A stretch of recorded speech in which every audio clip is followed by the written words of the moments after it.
Okay, I'm just gonna make sure that it comes on.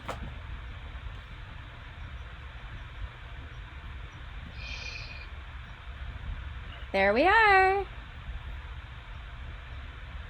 Great. Okay, hello out there. I guess we'll give everyone a second actually to realize that we're live because it's just 2 o'clock now. So we'll get started in a few minutes.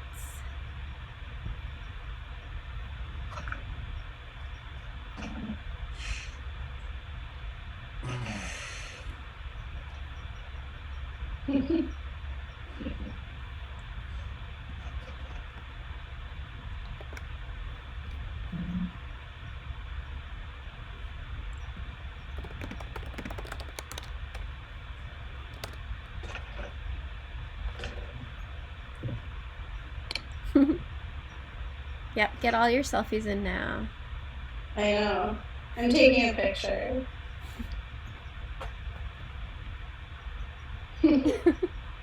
My cat is going absolutely crazy behind me. Yeah. I'm like very curious if any of my animals will Make an decide to appearance. make an appearance. They made an appearance this morning in my candidacy Yes. I don't know if you can hear her, but she's like meowing, which is kind of unusual. I guess you can't. Yeah, so maybe we should get started? Yeah. Okay, so hello out there. Welcome to another Well Now What the Fuck event. For those of you who might be coming here from Twitch or some other source, Well Now What the Fuck is an online exhibition of over 100 artists curated by myself, Lorna Mills, and Wade Wallerstein. As part of our programming, we are doing a series of events here on Twitch and also streaming elsewhere, wherever you may have found us. And I'm really excited to have this amazing reading today. But before we get started with that, I just want to let you know what is coming up. We actually have something tomorrow at 5 p.m. Eastern. There's going to be an event, the Center for Emotional Materiality, Reflections on the Techno-Emoto Sphere, with Serbi Sarath, Laura Hunji Kim, Caroline Cinders, and M. Effler. Hopefully I'm saying that right. Sorry, if that was wrong. So that is tomorrow at 5 p.m. Eastern, 2 p.m. Pacific. If you are joining us from somewhere else, let me also explain that we are a donation-based event and exhibition. So I will put a link in the chat. Please go ahead and hit the donate button if you're on the website. Well, now what the fuck? We suggest that you pay $5 for attending our reading.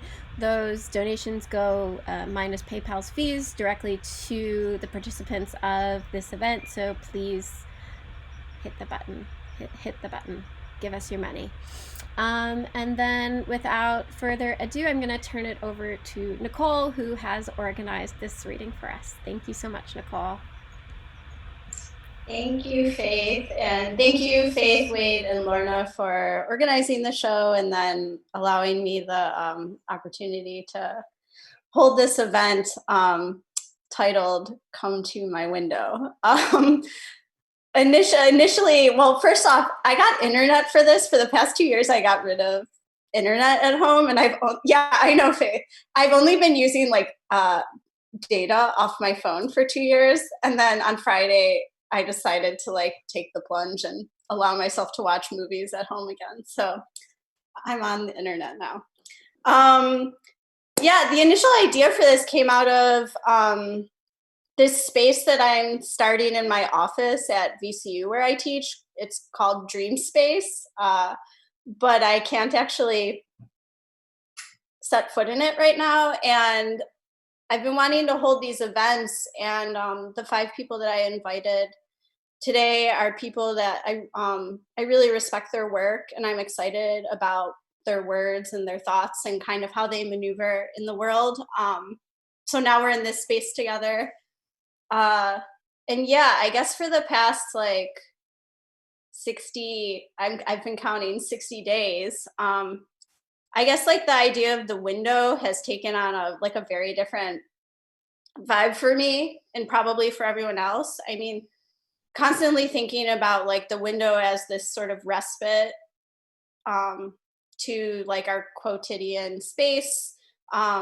It's something that frames the outside world for us. It's also a screen.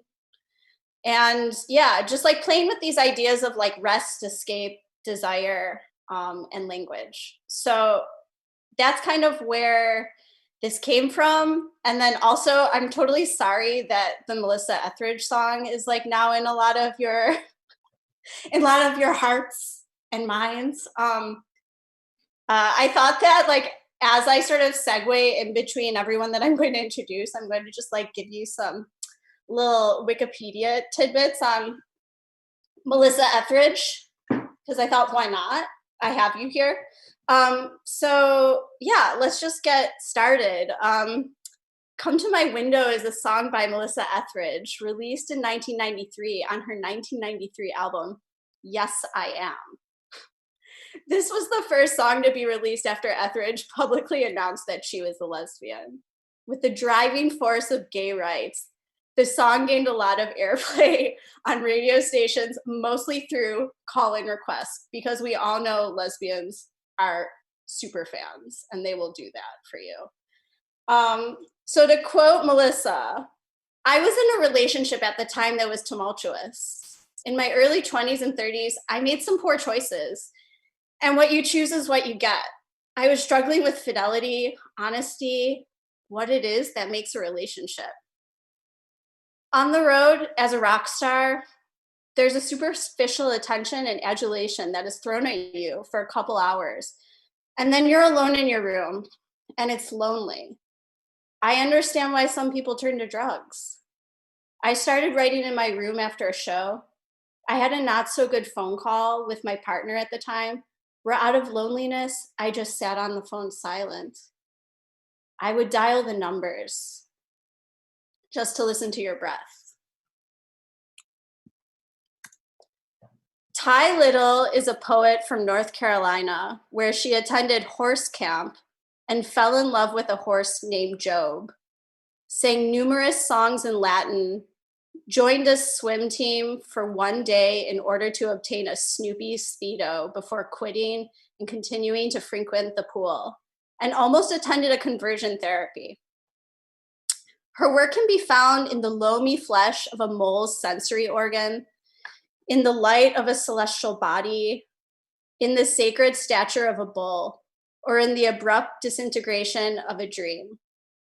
Their work can also be found in Landfill, Clade's Song, Wonder, and a forthcoming anthology that cannot officially be announced at the time, but has now officially, mysteriously and unofficially been revealed. So I'm going to leave it over to Ty now. Thank you so much for putting up with that. Yeah, so I sat with kind of what I wanted to read for a bit, and I just started writing into something that maybe is going to become an essay out of some of these ideas, but really it just started with some of the ideas that Nicole shared with me. Personally, the images of windows and feelings of desire. So I'll go ahead and read what I've written. I've been thinking about windows and how they do not fully replicate the scenes we incorporate into our memory, then our dreams, shaping our memory into a false one, or one that is simply disconnected from the scene of another's perception and lived experience. This is most notably because we, as individuals who perceive through our limited senses and own disconnections from each other, miss moments of others' perceived scenes. A child running across our view with no clear intention, perhaps being chased or fleeing, which fills us with fear, but beneath the frame, a bright green ball rolls ahead of them, kicked by their own sibling, and their chase is joyous, and the scene becomes one of connectedness suddenly. Or our own desire shapes our memory by crafting a scene from the imagination and the perception of others and societal symbols, which are incorporated into our memories and cause us to refuse to believe that which is in our view, where runners are chased and killed, and we are filled with fear and thus run from it or chase the pursuer. The window can be a conduit for remembering or misremembering, a mirror, or a myth making live symbol painting of one perspective. I've never been one for solely reading my work. In an attempt to break the boundaries of our mythic perception windows, I'll be reading the work of others that speak to me as ghosts or dreams, alongside my own work that feels connected through theme. I'd like to start by reading a poem included in Toward a New Poetry by Diane Wachowski. The poem can be found in one of her essays that centers around the idea of creating a personal mythology, crafting scenes of our lives into symbolically infused replications of themselves that transmit the original effect but manipulate the images and perceived lived experience of oneself. I'll then read two poems that I wrote this week about dreams I've had and their infusion into my own mythological interpretation of life, followed by more poems I've written on the desire to fully disconnect and completely intertwine. I'll finish by reading a letter, A Pre-Technology Psychic Desiring by Jack Spicer to Federico Garcia Lorca. So, yeah, the poem by Wachowski.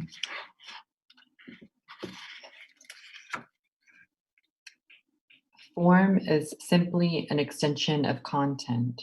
And is the opposite true? I ask of Alice. Is content the extension of form?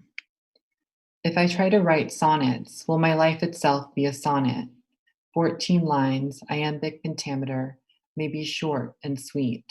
And in fact, when my life is the form of the poem, does the poem go to New York, California, Vermont, Nebraska, and Oklahoma as I do? Did you shoot your dog because she bit everyone whom you met? Or did your dog bite everyone you met because you could not bite them or shoot them, but she could do the biting and then you could shoot her? Do we choose the symbols for our lives and then write the poems? Or do the poems write our lives in ink that stains more than the fingers? And the two poems I'm going to be reading, I wrote yesterday and also last week.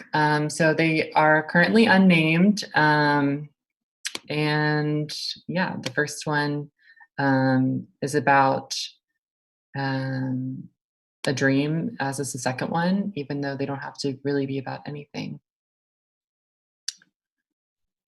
It was there, behind my eyelid, that you first came to me, raised me from a shallow pool. A brother, one of mine was, by his own, and my mother, unlike I had ever seen her. Physically, if not for this great portal in which her world were finally birthed for herself, and my own held it open like some swollen piece of an inherited body, now reflected in our pools. You raised me up by the strings of lyric, not demanding, for I could have laid by that pool forever, like Gauguin's pink god, or my own nipple, freshly suckled by the act of being. There, under your spell, you came to me and sang all which was to be remembered. Memories my mother would never share, unless asleep, in her own way, in some way, not like here, but under some type of spell. Her father, his father. There was a drumming, a beat, a heart, a phrase, and water that could only have appeared as if by your own invoking and my own inherited desire to listen. There was a song, a momentum, an awakening. Okay. And this is the poem that I wrote yesterday. If it had not been revealed to me as it was, it may not have left its world for my pen.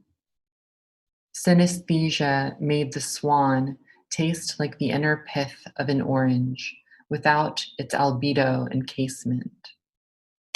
Signets were what they called them, through the lacuna that language slid itself through. Mesh or membrane or albedo encasing what could have been heard, as if from inside of a bubble, rupturing into a word like symbol, like a distorted world, like the scarab signet I shared through my own misremembering of our lips. The little breathless thing hesitated against a light and shifted the weight of its wings in my palms. And as if to ignite my memories ablaze with downy feathers, I peered up into your face and shifted the weight of it in the light of your window, awaiting the taste of your membranes and their orange odor. And the rest of the poems are ones that I wrote for like a little collection last year that is not published, but maybe in the future. Um, so this first poem is called DNA Palette.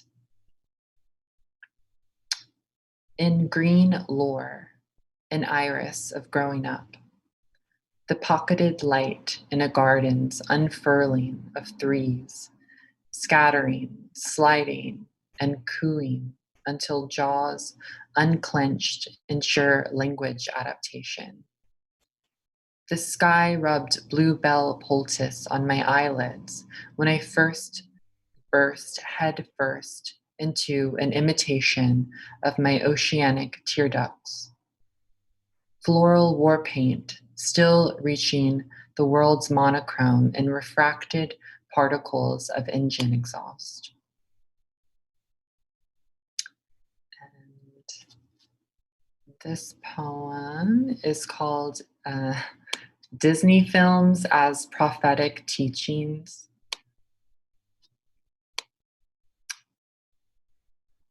Butterfly kisses, less graceful when spiders' legs pretend to be wings, but the air they create shuts our eyes just the same. A symbiosis of post-fucking creates skin congealed towards prescribed affection, a naturally occurring prophecy from digitized companionship. 12 television's voices absorbed into my deepest pores radiates a dull blue glow when I speak. And I speak to you now, a blue lover. I hate you and our cobalt kiss. Also, I'm literally not existing in time right now, so if I go too far over, please let me know. And this is called Indoor Codependency Picture. Bells chime, muted by the puddle of cum you left in my bed. Never a loud crash if post-love surface is soft for the both of us. You tumble a bit farther on trip 3 through the air, stumbling on sky. Each cloud is beautiful next to each other, but a rhombus doesn't fit inside of a cylinder. I see what makes the sound, but it doesn't excite me unless it knows what touch is. I'm still stuck to this permanence, while the edge of a spell's sound is mounted on the corner of a sheet of bedrocks.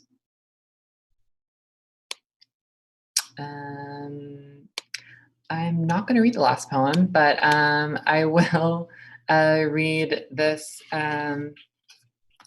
letter that is really beautiful by Jack Spicer. And it feels connected through a lot of the symbols that I've been writing about and thinking about. And then also just the letter as a form of writing feels really lovely right now. Dear Lorca, I would like to make poems out of real objects. The lemon to be a lemon that the reader could cut or squeeze or taste. A real lemon, like a newspaper in a collage, is a real newspaper. I would like the moon in my poems to be a real moon, one which could be suddenly covered with a cloud that has nothing to do with the poem, a moon utterly independent of images. The imagination pictures the real. I would like to point to the real, disclose it, to make a poem that has no sound in it, but the pointing of a finger. We have both tried to be independent of images, you from the start and I only when I grew old enough to tire of trying to make things connect. To make things visible rather than to make pictures of them, fantasia non imaginari. How easy it is in erotic musings or in the truer imagination of a dream to invent a beautiful boy. How difficult to take a boy in a blue bathing suit that I have watched as casually as a tree and to make him visible in a poem as a tree is visible, not as an image or a picture, but as something alive, caught forever in the structure of words. Live moons, live lemons, live boys in bathing suits. The poem is a collage of the real. But things decay, reason argues. Real things become garbage. The piece of lemon you shellac to the canvas begins to develop mold. The newspaper tells of incredibly ancient events and forgotten slang. The boy becomes a grandfather. Yes, but the garbage of the real still reaches out into the current world, making its object, in turn, visible. Lemon calls to lemon, newspaper to newspaper, boy to boy. As things decay, they bring their equivalents into being. Things do not connect, they correspond. That is what makes it possible for a poet to translate real objects, to bring them across language as easily as he can bring them across time. That tree you saw in Spain is a tree I could never have seen in California. That the lemon has a different smell and a different taste, but the answer is this: every place and every time has a real object to correspond with your real object. That lemon may become this lemon, or it may become the piece of seaweed or this particular color of gray in this ocean. One does not need to imagine that lemon, one needs to discover it. Even these letters, they correspond with something, I don't know what, that you have written, perhaps and unapparently as that lemon corresponds to this piece of seaweed. And in turn, some future poet will write something which corresponds to them. That is how we dead men write to each other. Love, Jack. Cool. Thank you so much. Thank you. When the song was being promoted, a portion of the song's beginning was omitted. This was to help accommodate some radio stations that wanted an instrumental beginning rather than a vocal one. The song's lyrics describe the intense love that Etheridge has for another person. It describes situations that she is willing to endure and how happy the other person makes her feel. In addition, the song implicitly alludes to the singer's sexual orientation and activism by the lyrics, "I don't care what they think. I don't care what they say. What do they know about this love anyway?" Etheridge tells both in her autobiography and during the interview on the bonus DVD of her greatest hits album that out of all the songs she has written, "Come to My Window" is the one that surprises her the most. And that she almost did not put it on the album. She states that while she wrote the song, she did not realize what she was actually writing, and that it was not before meeting Tammy Lynn Michaels, that she understood what this song really means to people. Shawnee Michaeline Holloway is a Chicago-based triple air sign, top Playboy, new media artist, poet, and sex educator.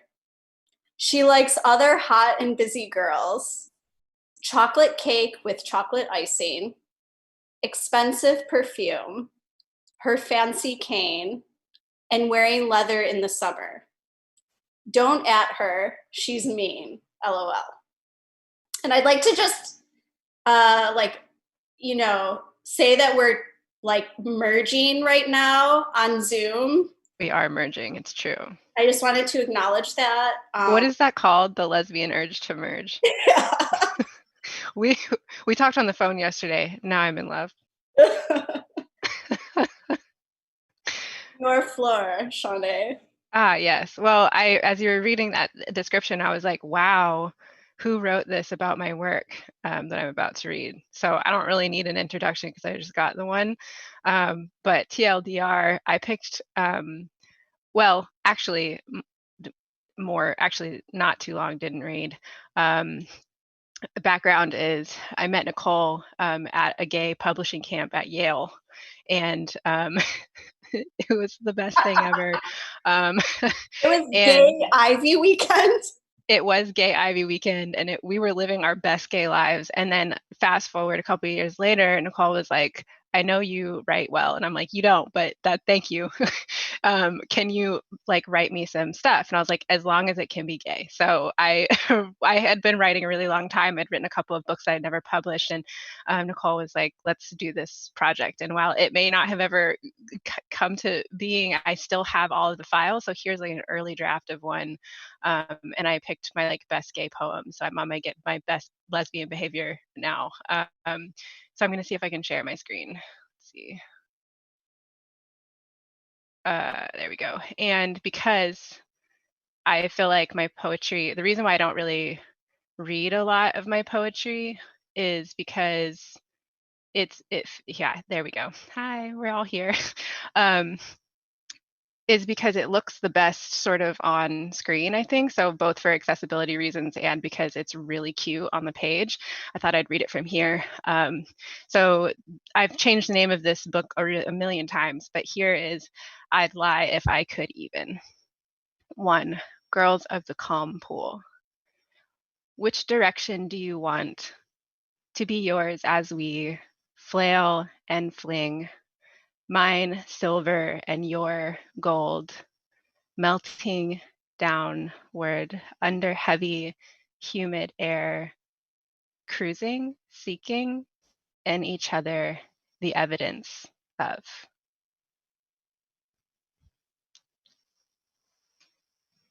2. Spindrift.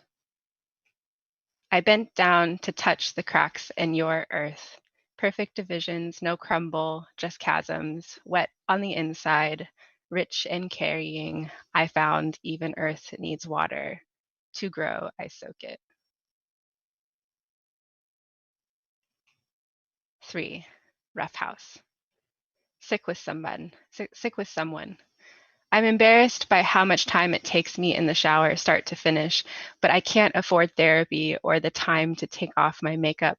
I've even started cracking between my toes, wearing a red hat and brown lipstick, polishing my nails and waxing my cunt to keep it all together. The other ladies at the salon tell me I look ugly like a boy now, but when I showed them my hood piercing that one time, they remembered that warriors are everywhere fighting. I promise I'll buy whatever medicine promises to unstuff me and seek any ready fist that isn't made of softness to clear out the rest.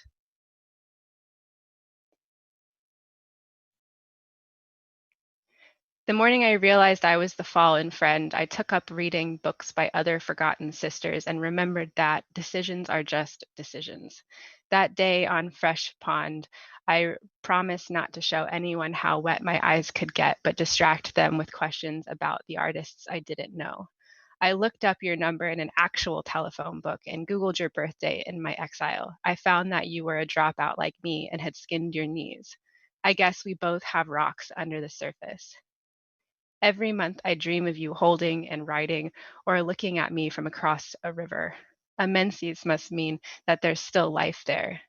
Will you ever admit to putting your hands on me? Even in slumber, we cannot know one another.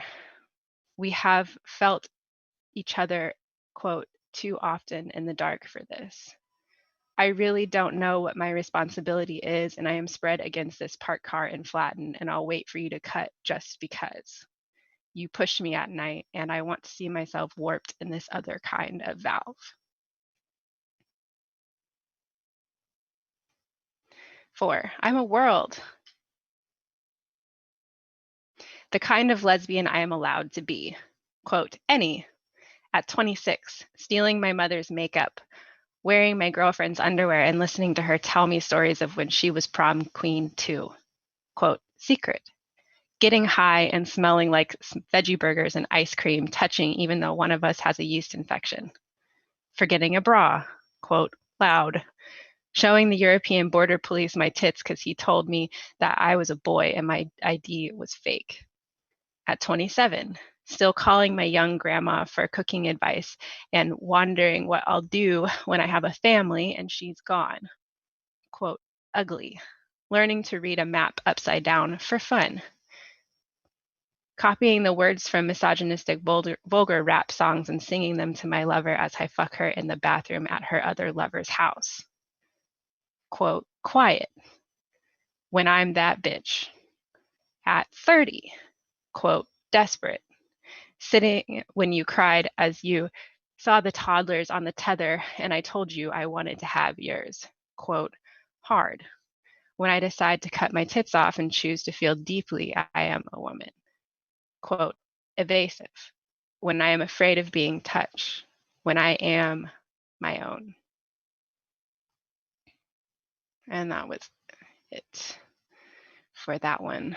And then I'll read a couple here too. I don't remember exactly what this one was called, this particular book, but I'm just going to run right through. The bold is the title. How many times can you prick a pointer finger before it becomes a thumb? If this is the kind of fun, or if this kind of fun is the same kind of fun as showing up at your doorstep stumbling, I'm in. Kissing outside Berlin. All in black, I came sparkling, Fenty HD gay. Thighs caramel sweating, mushy femmes sweet, open mouth carrying, flagging, I'm a sinner, present and listening, ready to cut, entire worlds whirling inside this butch angel I met. True story. Also, my ode to Eileen Miles, because the tiny the 3-liner, the 3-word line. Let me start by putting this rock in your plant. I took a chance on thinking you could obsess over how I bloom into maybe watering me too. Caught up on this tiny rug in your kitchen, we both watched a tin of oats fall and scatter there, laughing hard at having forgotten if we were to use the broom or our faces to clean up the mess. We didn't understand how to. 2-second rule here, we lick and heal. I wanted you to teach me how to tie your tie, so I came to you with a shoestring and a candle. Do you remember where? I kept that weapon. On the floor, when you opened your mouth to floss, I sat. I smelled the chocolate and the rain and the laundry growing, swollen with my next sun, marking my cheek red as a funny joke. Somewhere a shadow casts whatever other girl's tie-dye jumper, the rug, or the mystery drugs, the gray rock, and everything else that seemed left in spring in your bathroom in real haste in honeybee spit, smelling sweet and looking like home, onto which I would eventually also become stuck. Once on an island, paradise is easy to be placed. Where the knives and sickles there, or were the knives and sickles there waiting out back Into one another, the wild brothers hunt and capture and slaughter each other in blame and obligation, still singing their childhood in lullabies. Shame hid their kills, dressed in their prey's skin as protection. How beautiful was that looking glass he retrieved. A second liver from their mother's trunk.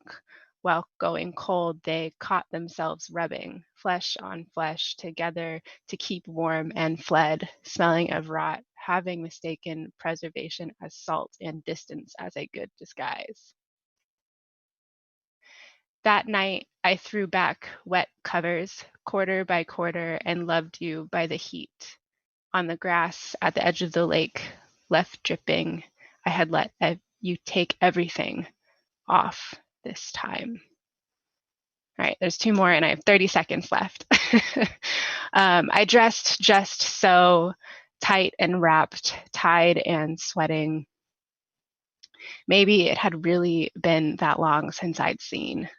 Through a cloud, I'd forgotten the collapse in coming along in that kind of puncture. What is it that I'm missing again? Sure, I had sips, but you took me. I met another horse and ride her all day, all day. The end.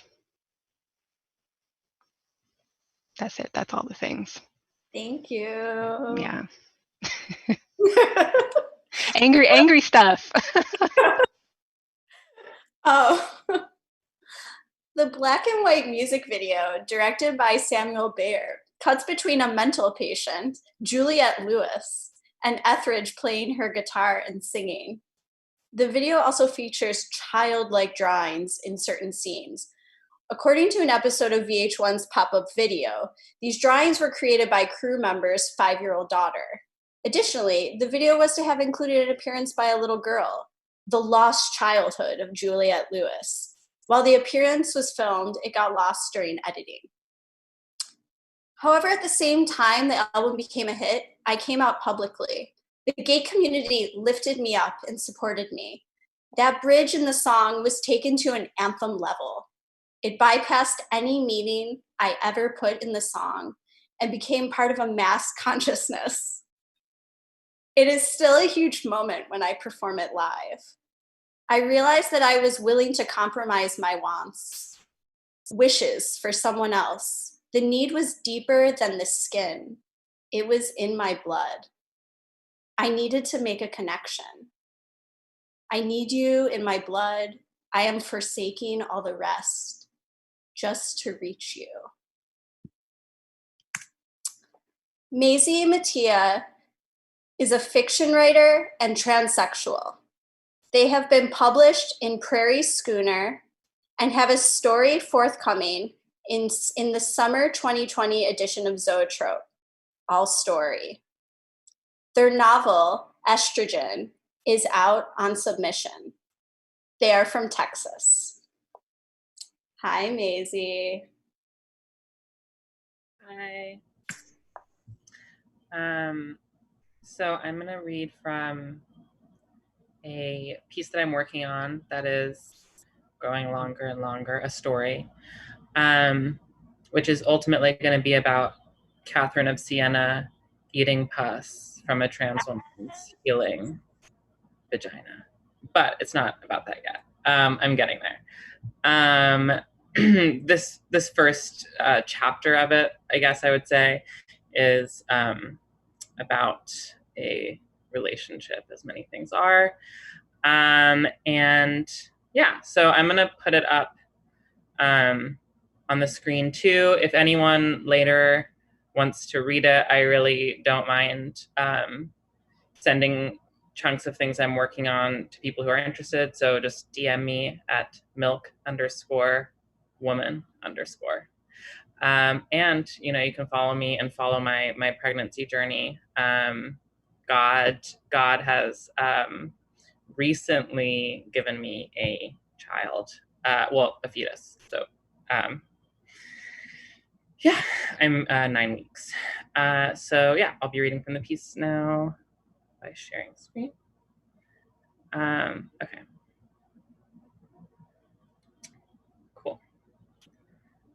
So the epigraph for this section of the piece comes from Kate Bush and also Rainbow. I worry who will read these pages because I am no longer an author of private letters for the eyes of one man who long ago walked along a dry, dusty path and out of my sight. A man who long ago decided to pay attention to pomegranates and the rustling of doves and not to my mumbling. He knew that my mumbling was only a screaming muffled by feathers. In my 1,001 nights of solitude, I wore pale chiffon that rustled as I paced up and down the stairs, and sometimes on purpose, I mistook my garments for wings. I am often making the mistake of wings. Sorry, I actually have the wrong document up here. How do I switch to the right one? Well, I'll just read it from my phone, I guess. Sorry about this.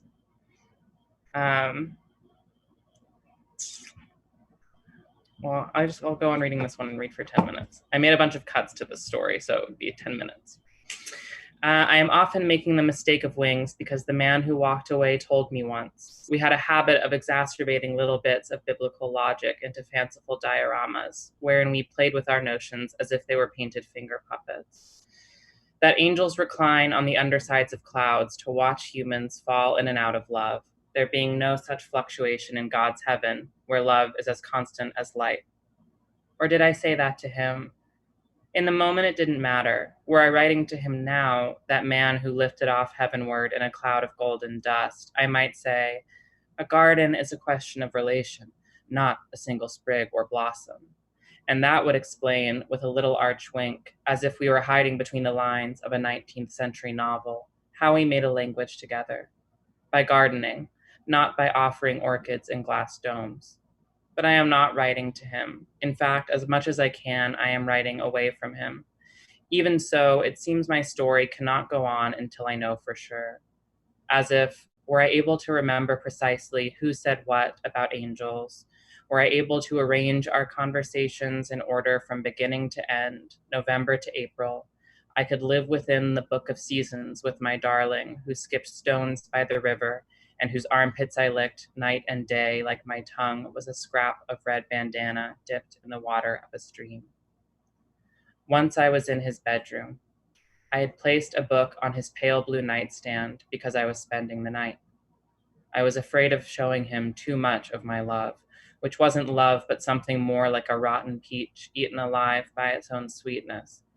That is to say, what had begun as infatuation had grown too ripe, so that even though its surface was pinkly soft, already the flesh had moldered. I had an inner life so luxurious and no sense of moderation. I offered it all at once, or not at all. Eden was too much for Eve, and desert exile too little. Like God, I was total. God is a panic state. So I quietly opened my eyes for him to see me, smiling pinkly even though I felt myself moldering. He knew I had not yet developed a language for my passion. Only later, after the last shimmer of his evaporating form in the vacuum of the dusty road, words came like ants to chew at my sweet rotten skin. And he said, "This moment is not already gone, okay?" And he knew I was recording a video on my phone because the only way for me to stay silent and not repeat "I love you" like a revelation over and over again was to take photographs and videos of what my eyes saw, so that the instant multiplied and I could divide and apportion myself among its forms forever, so that I could deepen any instant from a puddle into a well, so that I wouldn't be so hungry for the future. But I don't know why he said it. That wily, will-o'-wisping Gemini is one of the irresolvable mysteries of my life. And when he walked away, he became the encryption of the knowledge of love. Whenever I spoke to him, he looked at me surprised and almost hurt, like a butterfly had been hovering above his fingertip, and I had scared it off. He always had the road in his eyes. That man was as skittishly elegant as a stag. I liked to imagine him leaping, antlers swaying, vanishing among ferns in a green dusky wood. So much of my love was a preparation for its end.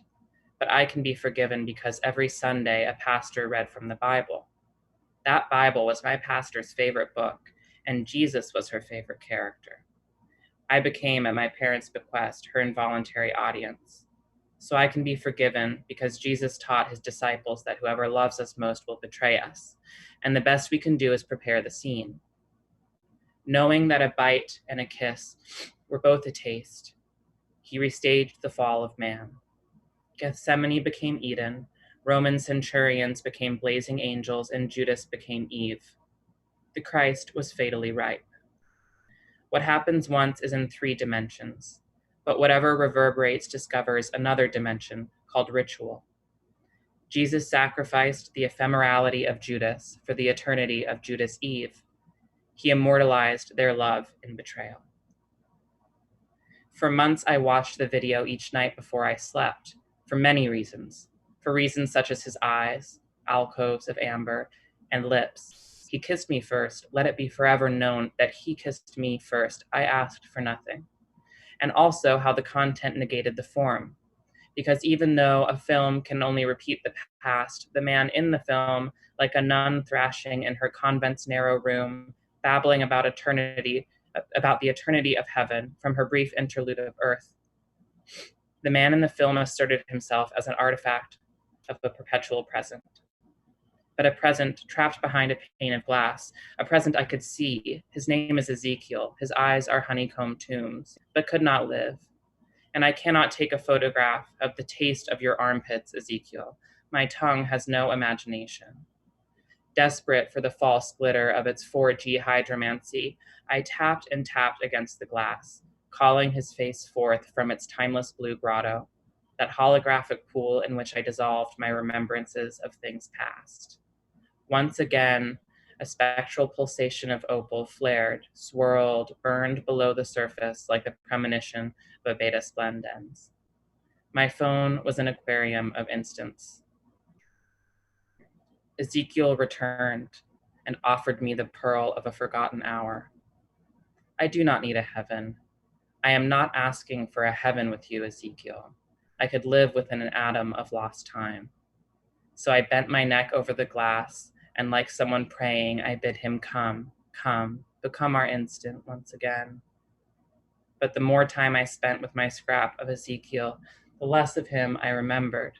My memories were resolving, reducing themselves to the flatness of photographs.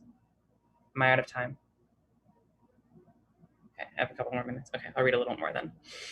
I hadn't accessed a 4th dimension. I'd been banished to the 2nd. Because the phone was a basin that brimmed and brimmed but never spilled. I could not pour out its riches into my room, could not introduce my timeless Ezekiel to the champagne ball python that curls around my wrists. Her name is Old Milk. She was given to me by a lover who binds my limbs with pink ropes, who feeds me psychotropic mushrooms and braids orchids into my hair. To the wisteria tumbling down the wrought iron posts of my bed, I have overwhelmed my mind with perfumes. I give myself headaches from so much perfume because I cannot bear to remember that I have forgotten the scent of your armpits, Ezekiel. And to my slowly leavening breasts. Every week I inject estrogen into my ass because once you said, darling, you are pretty but not beautiful. And now I am so beautiful that no one understands how ugly I felt when you looked at the moon. It was just like watching him vanish up the road, fading from man into shimmer and shimmer into dust until the leaves of trees went soft and silver and massed into silhouettes which sighed like roosting clouds, by which time the dim, fragrant, blue-bonnet-smudged plains had halfway evaporated but were too heavy to rise skyward, and so hovered vast and mute like some somber audience of blue sentient smoke as I drifted blank and unfabled through the warm Texas dusk. Okay, I'll stop there. Thank you, Maisie. That was amazing. Thank you. Yay. The chorus is a metaphor meaning you can't come through the front door. I was telling her that we can't meet and talk in an adult fashion. We have to meet on the side and talk. And I always like a reference to the moon. It conjures up a cold, sweet image. Come to my window, crawl inside, wait by the light of the moon. Come to my window, I'll be home soon. Chino Amobi is a multimedia artist who combines art, painting, design, music, writing, and film with a rich assemblage of styles and voices. Amobi is a co-founder of the independent record label Non Worldwide and creative director of Eroica. In 2016, he released the EP Airport Music for Black Folk, and in 2017, released his debut album Paradiso to critical acclaim. He received his MFA in visual communication at VCU. Amobi also earned a BFA in painting and printmaking from VCU and has performed internationally in venues across New York, LA, South Korea, Russia, France, and Brazil.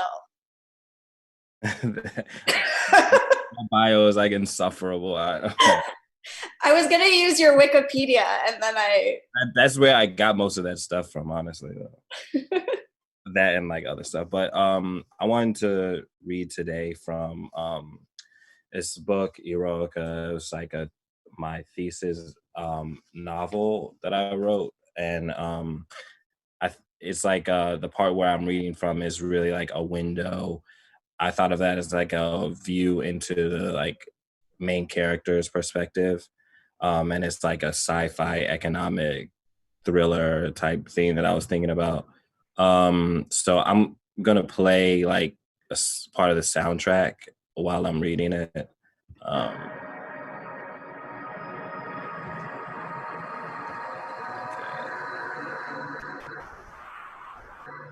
Can y'all hear that okay? Okay. Data collected in the experiment are used to estimate effect size, test the validity of emerging economic theories, and illuminate market mechanisms. This is China, this is Africa. Explores the limits and outer as well as inner rings of experimental conscious commodification that I have been neurologically stress testing and examining for the economic benefit of our citizens and our world. Of all the world's great powers, only one, China, through the Trilateral Commission, has focused its neuroeconomic, technological, and political strategy on anticipating the considerable challenges presented by an experientially resource-scarce present. Friendship is coming.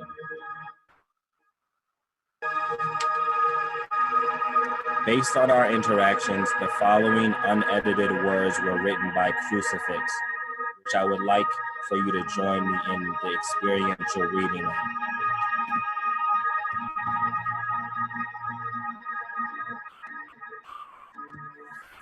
6:55 a.m., New Tibet. An electric orgy of synchronized fireworks shot off about 5 miles above us over the azure Mediterranean. I froze, fixated by the trailing glow and digitized smoke. We have now entered the era where 3 billion souls are housed inside a single human body, he said. We kept walking. The new golden age. This is the world collapsed. Listen well, Abi. He lit another Russian cigarette. These are the top trends that are driving the market 300 years below us. Explosions went off in the distance. Being realistic, though, as an economist, it's unlikely that any global enterprise, even the vanquishing Chinese Monetary Fund, would have so much information about its citizens as to be able to make such perfectly efficient experiences. The enterprise would need to peer into the heart of darkness, the end of history. He looked every direction, exhaling calmly.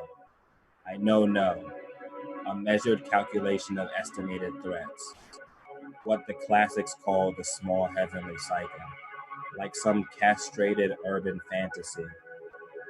It would need to peer into the pituitary gland and the left-handed node cycle of every possible citizen and find out how badly he or she or they or it wanted the product, craved for the experience, the pornography of data. He stomped out a cigarette. Wahala, that just isn't plausible, but perhaps it makes you think. What if you could plug every citizen's penchants and preferences into a global economic consciousness? What if you had all the information you needed to never miss a sale or impression? Will the world be a better place? Another explosion 100 yards up, running parallel to an abandoned Kozma Soviet monument. He wore a bespoke Grace Wales Bonner black suit. It was 7:58 at Omega Point in a dull, soft yellow glow. The oppressive light was blinding. I wanted to walk away. A commercial plane flew past us in its descent, close enough to recognize it as Emirates. We walked silent by a group of young Kazakhstani peasants, area boys burning money, screaming next to a Cretan man who had been shot in the face. Body day inside cloth, one of them yelled. The pungent smell of palm wine mingled with their loud exclamations as they listened to a Wasabian news bulletin, which interrupted an American rap radio station. There were butterflies everywhere, some of them on fire. One of them followed us with their eyes as we passed, dilapidated in his red serratic arms. He held a glowing, blinking Zero-Chan plush doll. Its eyes said, "Don't forget about me, don't forget about me." The others looked on towards a vast volcanic stretch, in which by contrast we must have looked like Arcadian miniatures. We would now read the body. A smoke machine went off. "We don't care about rigged elections, we just want good roads," he said. He said it like he meant it. "That's not all we want," his wife exclaimed from the back of the room, preoccupied on her phone without flinching. "I mean, of course, for fuck's sake. That's not all I came here for." He scratched his Sino tattoo. "It says friendship." I didn't reply. He walked around the room and poured himself a drink with affected arrogance. "I left my village 4 years ago. I left that Luciferian anus for New Tibet with big dreams. And she's from France, you know, Paris, you get me? Not Paris, Texas, like, you know, ooh la la, Paris, get me?" A call to prayer outside. The air was decrepit, fumes from the pipeline. I looked at my phone. I could see he was getting annoyed. "You have to be somewhere else?" His decrepit left leg trembled with a dull glow. "Was that a question?" he said in his best American affect. "He always has to be the center of attention," she stated in a perfunctory tone, again without looking up, the aqua teal glow from her phone lighting up her miniature features. There was a sound I never heard before blasting from her phone. I'm not sure what she was watching, but she would not look up from it, or maybe could not. "As above," he pointed, "so below," he pointed down. "We're all friends here."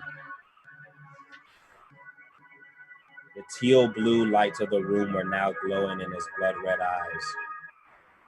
"Okay, yes, that's good and great and all, but what do you want from me?" 3 gunshots rattled off in the distance. Julie Moretu's Stadia 3 rested on 2 rusted copper slabs in front of us. "Crucifix, oh crucifix, what do I want from you? What do I need from you?" She finally looked up from her phone, out long, narrow window. "It's a Juliana Huxtable remix. The app is designed by Eves," she muttered under the dampness. What don't I want from you?" He pushed up and from his gassy diaphragm as he looked up towards the Lacriaria. Page missing. Blinding lights danced through the window as what sounded like a group of cars stopped outside. The motorcade of generosity," he said.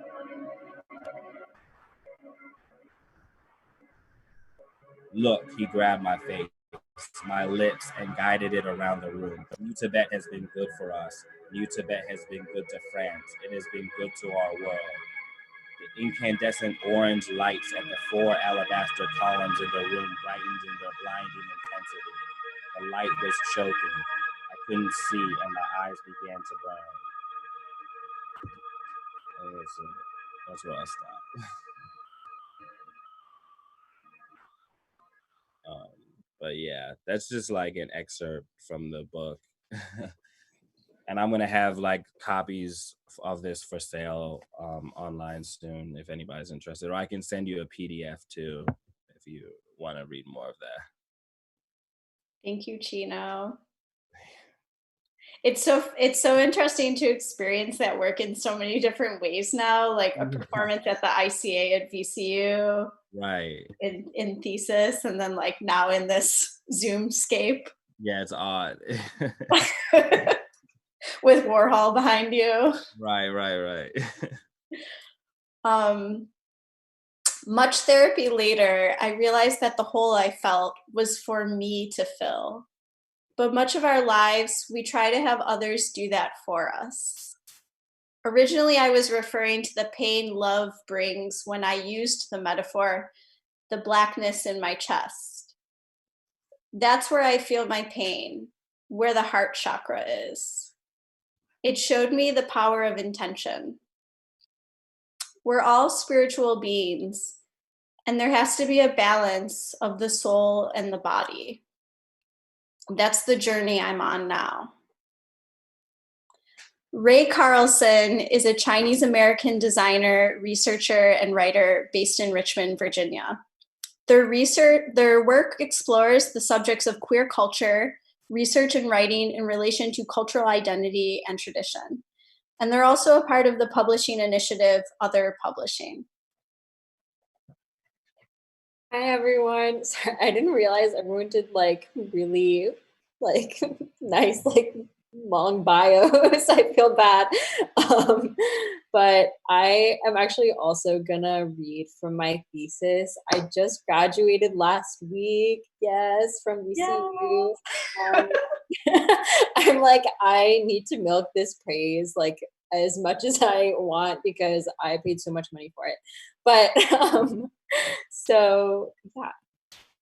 My thesis was called Jade in the Grass, and it was a lot of research and like sort of like going through personal archiving or like memory and history, and it's about sort of like altars and rituals and stuff like that. So yeah. 1. Jade in the Grass. In the middle of the night, I hear something through the window. In the middle of the night, I say a prayer and it echoes back to me. A heart-shaped face and an apartment I wish I could go back to. The one street that gets darker the further you go down it. The time I didn't open the door fast enough and regret like something crawling up from inside my mouth. Forgetting what I look like. It's less about the sky and more about how you got here, a hand on a hand on a hand. Is it the blooming flower or the shovel, the crusted lips, or how you remember me? She says she'll go for a walk. 2 words, but I don't hear them. On the phone again and again and again. I hold her and tell her it's okay, that this is it.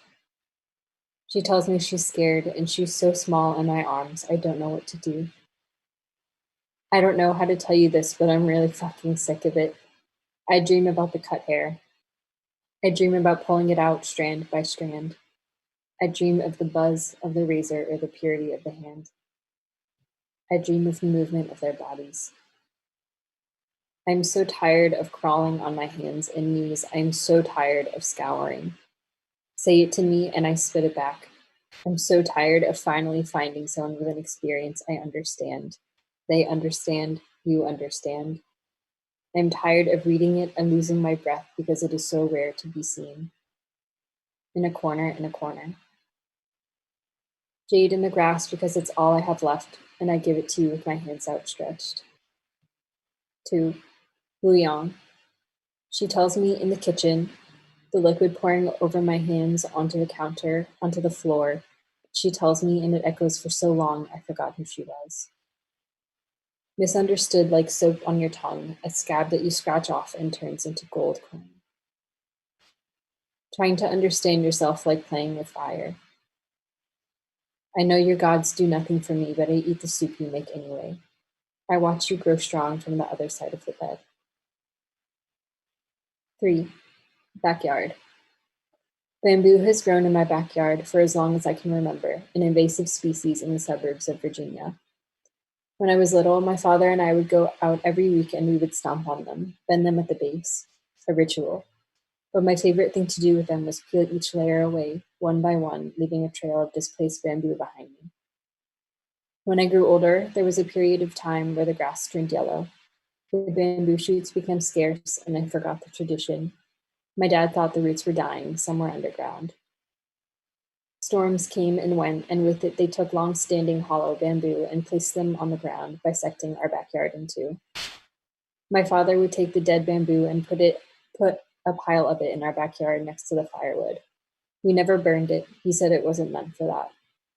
When bamboo burns, it wants to be heard, as if telling you you're making a mistake. The bamboo in our backyard was never used and eventually would always disappear. The bamboo has taken over the neighbors' backyards, weaving through fences and disregarding boundaries. Some stalks stand 30 feet tall, looming over our house, visible from the front yard. The bamboo has outlasted our bushes in the front yard, the dogwood, the oak. My mother tells me now family friends ask for our bamboo shoots to make soup from them. I am much older now, grown enough to miss the bamboo shoots coming up every spring, but still young enough to wonder, every once in a while, if they'll ever go away. 4. Poison like a heart of gold. There is a reality where I've already eaten you whole. Ribs, liver, eyes. The only difference between the living and the dead are the flies. 5. Pure rose, sacred silk. I lick my fingers and wish for the best. I kiss your chest and I forget what it is like elsewhere. I no longer apologize on behalf of my mouth. I spend my time waiting for hot water. I spend my time thinking of the kitchen god's wife, thinking of the sound of the tiles. You're so tired, you wish it was me. I cannot feel my fingertips, but I pour you the glass and I guide your hand. The way things shift and change outside of our reach. I'm not afraid to be undone anymore. This is your gift to me, no strings attached. I hold it in my hands like a baby bird. I hold it in my hands like I held my first tooth that I pulled out of my lower jaw, like you hold me every night. The calm of peeling oranges in the passenger seat. I watch the zest disappear into the air again and again, can taste it on my tongue before it has reached my lips. We're listening to a song I don't know the name of. You're asking me questions and I'm making up the answers as we go along, and you're doing the same, but it's okay because we both know it and they are still true.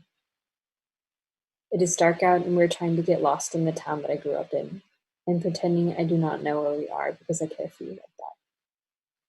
We are the only ones to watch the stoplight turn green in the darkness. I remind you to tell me I didn't know her, and I didn't know him. And they could have been anyone walking down the street, having an argument on the phone and spilling drinks onto the carpet. They could have been just like the ones I know. But the truth is, I'll never know. Poison that I miss and poison that I crave. You tell me you don't know what it is to you. I tell you, keep going. Poison like certainty and the knock on the door. And you told me not to follow you. How do you begin to love yourself? I wish it over and over again. 6. I look at my body like a table to be set for dinner. I wonder what it will be paired with, whether people will use the correct cutlery for the appropriate dish.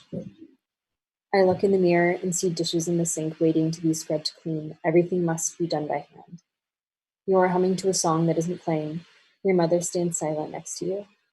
She hasn't looked at your handiwork, but you know she thinks you have done it wrong, have not cared for the forks and soup spoons correctly, have not put the plates and bowls away in the right places.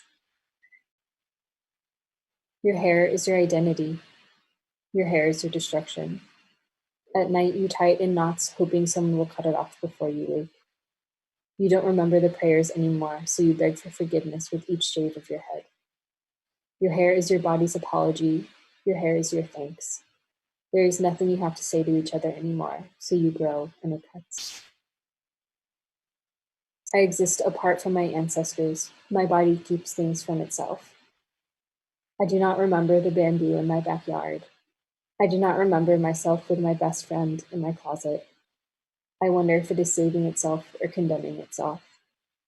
I feel here. 7. I've started to love my Asian girl. It is the only time when I know for certain my blood is hers, that my body is hers. I feel the flush on my cheeks, the only time I feel the warmth in my chest I know she has too. I've started thinking about becoming my mother's daughter. Lucky 8. The sound or the memory.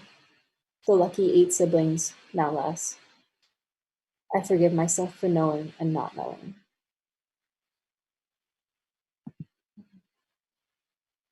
Thank you. Thank you, Ray. That's all of us. I know Faith said that there may be people on Twitch that have questions or comments. So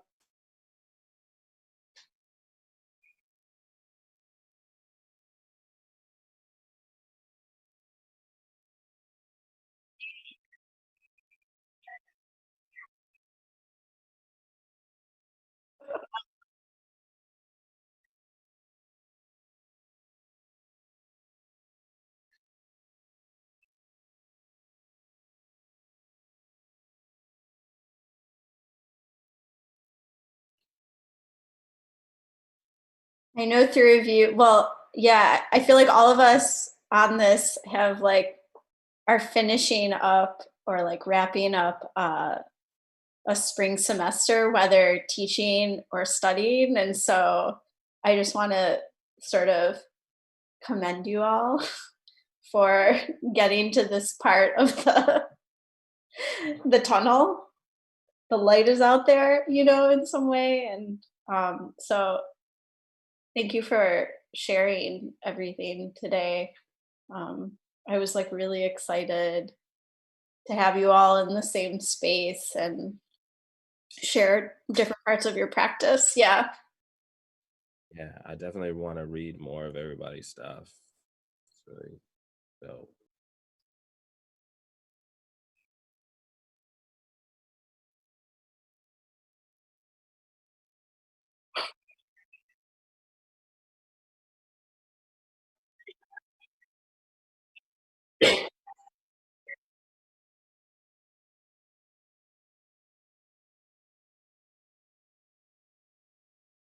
Well, I do super secret readings that are invite only. And that's where you can get my books, and I have 3 of them. Unless something else changes. So, DM me if that's a thing you want. But I also am thinking about releasing a cute quarantine poetry book to be announced. Apparently, I was muted, so we're just going around and saying where you can find out more. Yeah. I just be on Instagram and you can DM me if you. I've been selling PDFs of this book that I wrote for real cheap, and but I got there will be some online. I think if you message me, I can send you a link to where you can buy it online, and just working on more stuff. But yeah, that's pretty much it for me right now. What's your handle on Instagram? It's just my name, okay. Chino Moby. Easy peasy. Yeah. So I have a story, like Nicole said, this is going to be out sometime this summer in Zoetrope, which is a print-only magazine. I'm very excited about that story. Otherwise, just DM me and I'm happy to send people stuff. I intended to have my story up on the screen, which is why I shared my screen, but I was later informed that it was just a black, in which I was a very small square, which, I mean, is a great, I love to read in an abyss. But sorry about that. So if you want to see more of that story too, also just DM me, because I was intending to have it on the screen. Where should people DM you? Oh, yeah, again, at milk_woman_. Thanks. Yeah, I can also be found on Instagram. That's somewhere that I live. My handle is astrogentle. And otherwise, yeah, there are the places that Nicole mentioned. I've had a few things published. Also a mysterious forthcoming thing.